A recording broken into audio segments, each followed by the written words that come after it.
Howdy Earthlings, I've recently joined the Earthican workforce as a retail employee. It's been almost a decade since I worked a traditional Earthican job, but times are tough and sometimes the Galactic Union of Planets doesn't pay me well enough for my expensive lifestyle, especially since I've recently picked up gaming, Pokemon, and Magic cards as my hobbies. I had to choose the most expensive ones, right? But I can say for sure though, that I did not miss this line of work at all, and it's 100% because of the customers. So let's talk about the 5 customers that make me wish I could blow them up with my mind powers. Number 1, people who come in 10 minutes to closing. This is probably at the top of everyone's checklist, right? So I'm an assistant manager. I have a big checklist of things I have to do. Here's a short rundown of my night. After finishing out my tasks for the day, I have to make sure my coworker did all of his tasks for the night. Then we have to sweep, mop, take out the trash, bring in all the outside displays, lock up the ice chest, lock up the dumpster, restock the bathrooms, prep the safe since they're on a timer, count down the drawer for the first 2 shifts, then close down my drawer, the final drawer, then count that down and count the money in the safes and prepare the bank deposit for my manager the next day. If any of those last few things are off, I can go to jail or get fired. I also have to do all of that by 15 minutes after closing. When you come in 10 minutes to closing or stay after closing, you are slowing this whole process down and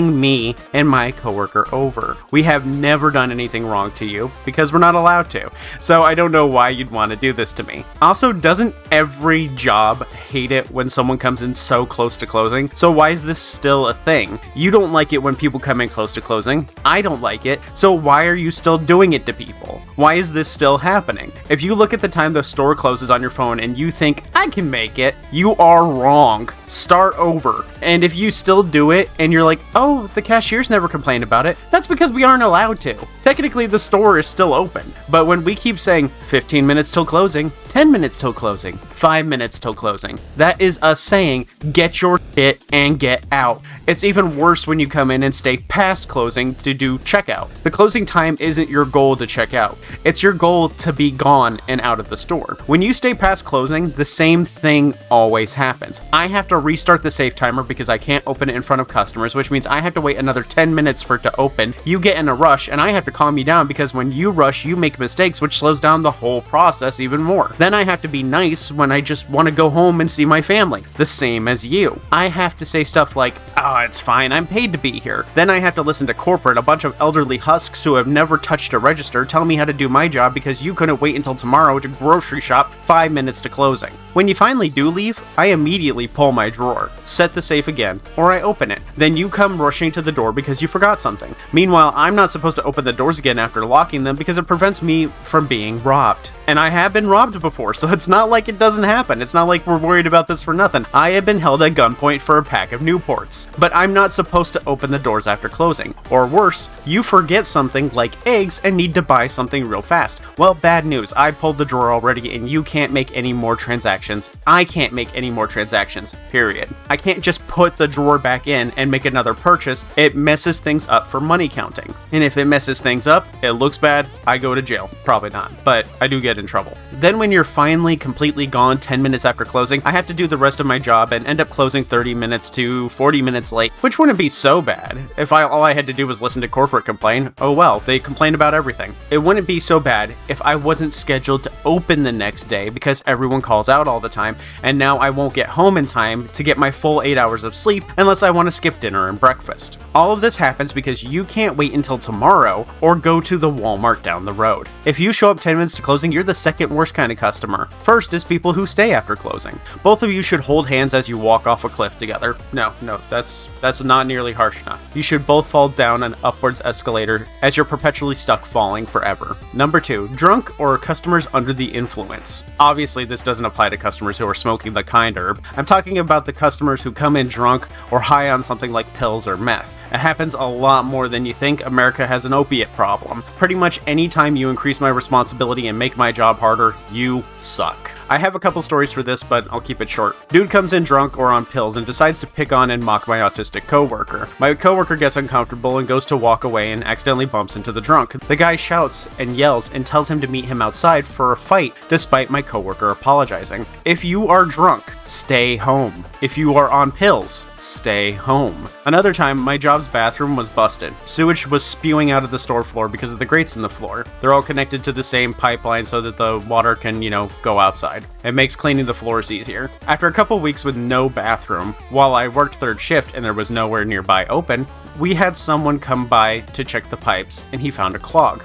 After tearing up the concrete in the parking lot, he found out that the source of the clog was a bunch of used needles trapped in the pipe. If you're in the situation that you're abusing drugs in a gas station bathroom, it's time you got help. Please get help. If you're high as hell on some happy little trees and bushes, feel free to come in and shop. Y'all are usually pretty chill. But don't drive yourself, please. Your reaction speed while high is lower, and it's dangerous to drive like that. You could seriously hurt someone like yourself. Number 3, the coupon clippers. This is more of a generalized term for old people who are hunting for deals and will do anything to get them. So my store has you use an app that lets you select coupons, then add them, and then you swipe your member card and the coupons are automatically applied. The thing is that the more coupons you add, the longer the register takes to look through them all, so you have to be very deliberate and specific with how many you choose to clip and make sure you're actually getting those things. Otherwise, you will have to sit there for upwards of 3 minutes waiting for the coupons to apply before you can pay. On top of that, we only have one register because people stole when we had a self-checkout. They did it way too much, and the other one is broken. This means that you're building up a long line of disgruntled customers. I had a customer the other day who did this, and having to wait a few minutes for like one check is fine. Annoying at the most. But these people are never satisfied with the price, no matter what it is. So they'll be like, did it take the blank dollars off the blank? And if not, I have to go back. Fix it manually. It's fine. I'm an assistant manager. I can make price changes. I'm allowed to. Then I have to go to the total again, where we'll once again do the checks, and we're back to waiting. Now she wants me to go back because it didn't automatically apply the bonus discount for spending over X amount of dollars. I don't feel like confirming every single coupon with her. I'm aware of this coupon's existence. I'd prefer this to just her stealing the stuff, and the company would too. So we have to wait a third time after I fix her total again and do the coupon check just for $40 worth of stuff. If you want to save money, like, go to the big store. Stop going to these little stores. These little stores, they screw you over on money. They're there for convenience, not for good deals. If you want to save money, go to Walmart or like Aldi, but buy Aldi brand stuff. But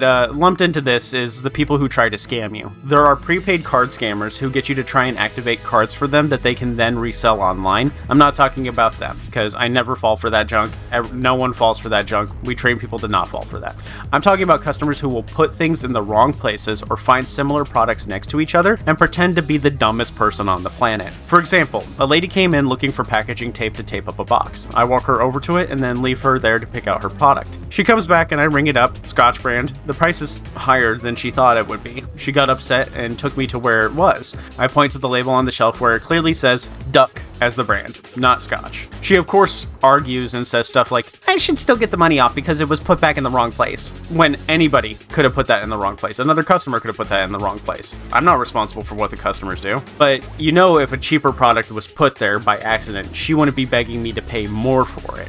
I don't get paid enough to argue, and this again is better than her stealing, to just knock a few bucks off of a product. Company policy is to not argue this and just put the object on the upper shelf out of the customer reach, and halfway into the first sentence, I stop her to try and save her some breath, because her energy's at like 11, and it really doesn't need to be, because if she just said, oh, that's not fair, I would have just given her the price, and we could have just left it at that. And I said, it's fine, I'll make sure the price is the cheaper one for you. She doesn't stop, so I have to repeat myself like 2-3 more times, because she's expecting to have to put her whole ass into this energy, and she doesn't need to. She finally stops, and she starts saying, you're so kind, and she doesn't really have to try this hard. She could have just said, well, that's not fair, and I would have given it to her immediately. Saved us a whole lot of energy and time. And I have this happen all the time. The way this scam works is that the customer knows we aren't paid enough to care, and so they make a big fuss and pretend to be very stupid.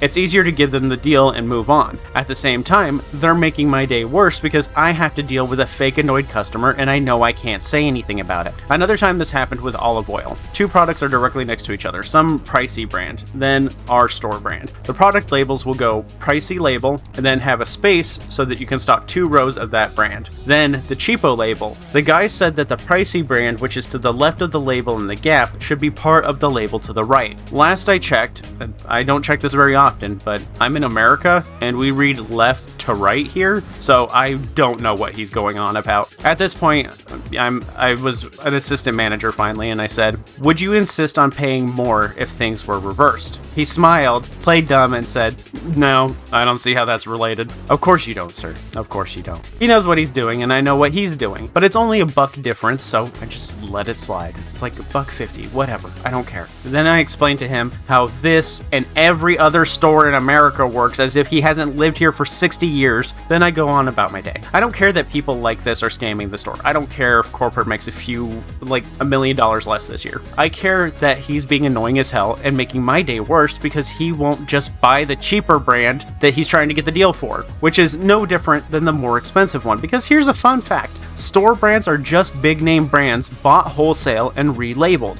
Most of the time, there isn't a difference between the store and big name brand. The Great Value Walmart brand of bratwursts, same as Johnsonville, because they buy Johnsonville wholesale and slap their own label on it. Their chicken tenders, Great Value chicken tenders, they're better than most of the brands that I've tasted because they actually season them. So just get the store brand if you want the store brand price. Come on. Number 4, quiet talkers and mumble talkers. I can understand being anxious or nervous, but I really need you to talk loud and clear while you're at the register. If you are nervous, anxious, or shy, you're actually working against yourself by not talking louder. Think about it. Do you think I'll be able to check you out faster if I can hear you, or if I have to keep asking you to repeat yourself? You want this to be over as fast as possible, and trust me, I do too.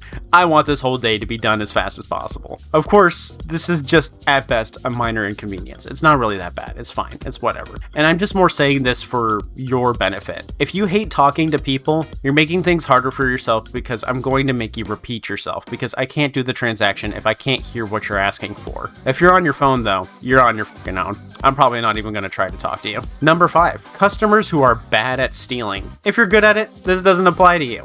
When you steal, I'm not allowed to directly approach or confront you about the theft. I have to pretend I didn't see it, or I have to be nicer to you than other customers because they think that me being nice to you is going to stop you from stealing. We both know that's not the case. So say I see you putting a pack of cheese, one of the most commonly stolen items, into your purse. I had to say something along the lines of, "Can I get you a basket or a cart for that?" Because directly confronting you about stealing can lead to you getting aggressive because people don't like being accused of stealing even when they actually are doing it. So some customers may choose to get loud and angry with me even though I saw you put those craft singles in your bag. The thing is, I don't actually care if you steal. I've been in the situation where it was theft or starvation as a kid. Anyone who talks shit about stealing from a big company is someone who has never been in the situation where they have had to choose between eating or not stealing. There are, however, negative outcomes to you stealing besides the obvious jail time. If you get away with it, you may be increasing the prices of products for the whole community. If the product is insured, the company gets their money back. If not, they may account for the amount of stolen product for a period and choose to increase the price of goods for the next quarter in order to make it back. Of course, on top of inflation, this gets out of hand, but that could also be total BS, and they could just be increasing the price regardless and using that as an excuse. It's impossible to know. If you are caught though, you could get jail time or a really big fine. In stores like Walmart, they may choose to wait until they've caught you stealing a certain amount and then have the cops bust you. Then they'll fine you $500, which is likely more than what you stole, but theft is an expected loss from all stores, and for some reason they think me pretending to be your best friend is the best way to prevent theft, and neither of us really want that. I don't want to pretend to be your friend, and you don't want me hovering around you constantly. And I've had customers that I've been best friends with, and they've still stolen from the store. Then of course there's the mess aspect that's left behind. Someone stole an entire gallon of bleach from my store while leaving the bottle behind. My best guess is that someone with a bag had dumped it into another container in their backpack or purse, and on one hand, good job, impressive, can't even be mad about how impressive that technique is. On the other, I prefer if you just took the whole bottle so I don't have to smell bleach and pick up after you. Obviously, not all theft can be stopped 100%, but we can definitely prevent a good bit by having things be more affordable. And yeah, that's not doable in this capitalistic hellscape. So yeah, just get better at stealing, or stop doing it. That's it. Don't worry, I have more to share, but I have to save something for the future videos. If you take anything from this video, remember, I don't make enough money to deal with your shit. Just make things easier for both of us and be nice, and I will be nice back. Life is hard enough, we don't have to make things harder for each other. I can never complain about this stuff to your face at work, but if you want to avoid being in a video, well, Keep in mind, my store is an international brand. I could be anywhere. Thanks for watching, and thanks to supporters like those on my Patreon and members on YouTube like Kodzusi, Gezro, Asteria, Nebazit, Aspirin Artist, Paper, Fey Penguin, Momentary Unicorn, Nat, Marius, Worm Syrup, Rask, Beeve, Vaderson, Linky, Corva, Bloodwed, Splagjack, Ilwez, Alter Ego, Rask again, Nightmare Wuna, Freya Games, Addy14, Willie Pete, TG Dante, Linky again, and Malding Brick. Thanks again. I appreciate the support so much, especially since I don't have the time to make videos all the time. I'll see you all again later. I had to practice blowing things up with my mind. I don't want to get rusty. Who knows if I'll actually need it soon. Bye!